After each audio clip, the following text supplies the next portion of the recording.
అమ్మా నేను పెళ్లి చేసుకున్నా, ఇదిగో మీ కోడలు. ఏంట్రా ఇది? నిజంగా పెళ్లి చేసుకున్నావా? ఇది చూస్తే బాండంలా ఉంది. జోక్ చెయ్యట్లేదు కదా? నిజం చెప్పు. ఏమండి అడగండి. ఏంటి ఏం అనట్లేదు? పోయిందంతా పోయింది.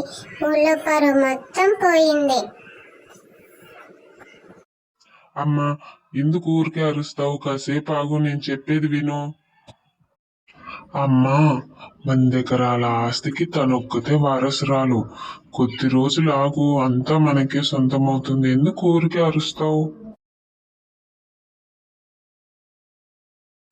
చూడ్రా నా కోడలు ఎంత అందంగా ఉంది. ముద్దుగా ముద్దుగా భలే ఉంది కదా. ఎవరైనా ఏమైనా అనుకుని, నా కోడలు మాత్రం బంగారం.